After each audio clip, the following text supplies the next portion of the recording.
What's up, everybody? Mike Lindsley back with you for an ML Sports Take brought to you by Stanley Law Offices, our good friend Matt Graham of State Farm, and Tiny Bubbles Laundromat. If you're in and around Central New York, stop by. 3 great locations, Liverpool, East Syracuse, and Fulton. UBANA alums are all over the place, and especially in Central New York, the more I see people on a daily basis. Pay Range mobile app is available. You can wash, dry, fold laundry for only $1 a pound at Tiny Bubbles Laundromat. Let's preview this game.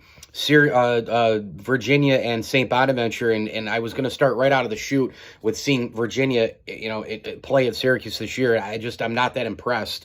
I watched that whole game.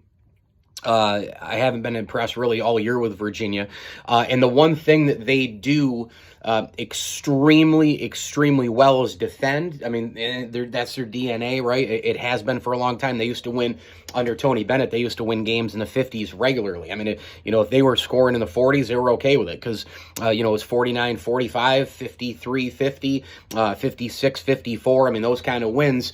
That's been a staple of Tony Bennett. Defense wins games. Now, remember, this is the same program that in 2017-18 made NCAA tournament history the wrong way, losing to the 16 seed in UMBC. But to their credit, they came back the next year and won the national championship and rolled through, really a tournament that was full of pretty good opponents. I mean, they beat Gardner-Webb, Oklahoma, Oregon, Purdue, Auburn, and Texas Tech in the final.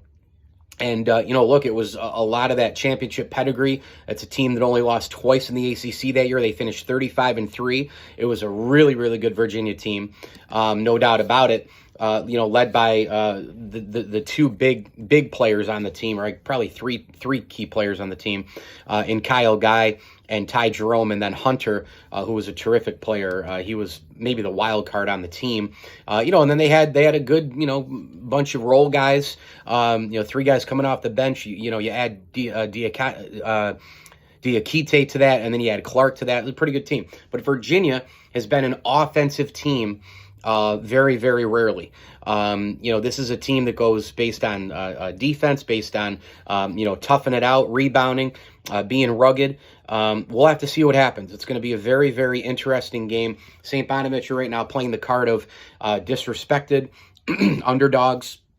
They should be hosting this game. And by the way, that whole explanation from the NIT folks, the NCAA folks, and all the rest is complete nonsense to me. I mean, how can you be a higher seed in the NIT and have to travel if you're the Bonnies, right? I mean, are they making rules as they go along? You're stating that, 1 through 4 is what it is, but everybody else, who cares? Well, then say that from the beginning. I just don't understand this whole situation. It'll be a 7 o'clock game, quick turnaround. Travel will stay on the East Coast at least this time for the Bonnies, but good grief, they went to Boulder, Colorado, and they come back to Olean for a couple days, and they go to freaking Norman, Oklahoma. Now they go to Olean for, a day and a half, 2 days, then they go right back down to freaking Charlottesville, Virginia. It's a bunch of bullshit, if you ask me. But this Virginia team, they're not really that good. And by the way, this is a team that lost to James Madison this year. Can we talk about that a little bit here? I mean, my God, and just really went through the ACC schedule, and they went 12-8. But the ACC obviously was down this year. And if you look at a lot of the games, that they've played, they have been able to get up and down. But wildly inconsistent offensively.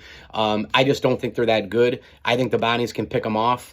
It's just going to be a matter of, do you still have gas left in the tank because of the schedule that the Bonnies have had. Now, granted, Virginia's traveled in the NIT as well. I mean, they just got back from Texas. They went to OT, so we'll see what happens here. But a couple of guys to keep an eye on. Jaden Gardner, the talented forward. He's averaging over 15 a game. He's a handful. But again, Oshun, down low with that length, right, and that wingspan. We've seen him take away those kind of players before during his career. The kid Armand Franklin at guard. They've got Clark at guard. Just shifty, rangy guards. This Virginia team does not shoot the ball well. I mean, they're a terrible three-point shooting team, 32.2%, and they only score 62.6 a game. Again, this is back to the Tony Bennett model of defense, not a lot of offensive firepower. Let's try to beat you in the 50s, 60s. Problem for them is the Bonnies can win that way. They can also win 80 to 78 if they need to. So I'm going to take the Bonnies in this matchup because I think that they are better than Virginia, number one. And number two, I think they can win in more ways than Virginia. Let's go St. Bonaventure in this game, 70 to 64. Mike Lindsley with you here. It's an ML Sports Take brought to you by Welch & Company Jewelers, Stumbling Monkey Brewing Company, and our great friend Brian Comboy of Mass Mutual, New York State. No matter where you are, go get your financial planning today from Brian Comboy, advisors.massmutual.com. Please like this video and subscribe to my channel. Both help a ton. As I always tell you, enjoy the games.